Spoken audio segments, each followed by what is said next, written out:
ಏನು ಬೆಳವಣಿಗೆ ಏನಿಲ್ಲ ನೋಡ್ತಿರಲ್ಲ, ನೀವೇ ಹೇಳ್ಬೇಕೀಗ. ಅಲ್ಲಿ ಈಗ ಒಂದು ಕಡೆ ಇನ್ನೂ ಅಲ್ಲ, ಹೊಸ ಪಕ್ಷದ ಮಾತನ್ನು ಮಾತಾಡಿದ್ರಿ ಮೊನ್ನೆ ವಿಜಯೇಂದ್ರ ಅಧ್ಯಕ್ಷರಾದ್ರೆ ನಾವು ಹೊಸ ಪಕ್ಷ ಕಟ್ತೀರಿ ಅಂತ ಎಲ್ಲಿಗೆ ಬಂತು ಸರ್? ಅದು ವಿಜಯೇಂದ್ರನ ಮತ್ತೆ BJP ಅವರು ಮತ್ತೆ ತಲೆ ಮೇಲೆ ಕುಂಡ್ಸ್ಕೊಂಡ್ರೆ ನಾವು ಹೊಸ ಪಕ್ಷ ಗ್ಯಾರಂಟಿ.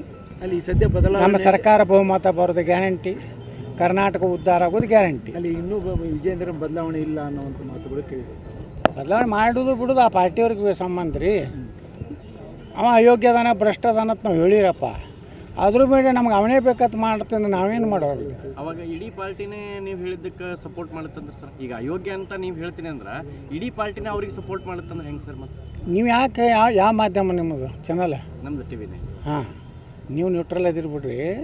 ನಿಮ್ಗೆ ಹೇಳ್ತೀನಿ, ಇಡೀ ಕರ್ನಾಟಕದಲ್ಲಿ ಅವನ ನಾಯಕತ್ವ ಯಾರೂ ಒಪ್ಕೋತಾ ಇಲ್ಲ. ಯಾರು ಹೇಳಿದ್ರು ಟೊತ್ತಿಗೆ ಡಿಕ್ಲೇರ್ ಮಾಡಿ ಹೋಗಿತ್ತಿದ್ರಿ. ಇಡೀ ದೇಶನಾಗ ಎಲ್ಲ ಚುನಾವಣೆ ಅದು. ನಾಗಾಲ್ಯಾಂಡು, ಸಿಕ್ಕಿಮು, ಯಾವುದದು ಮಿಜೋರಾಮ ಅಂತ BJP ರಾಜ್ಯಾಧ್ಯಕ್ಷರಾದರು. ಕರ್ನಾಟಕ, ಅದು ದಕ್ಷಿಣ ಭಾರತದಲ್ಲಿ BJPಗೆ ಏನಾರೇ ನೆಲೆ ಇರುವಂಥ ರಾಜ್ಯ ಅದು ಕರ್ನಾಟಕ.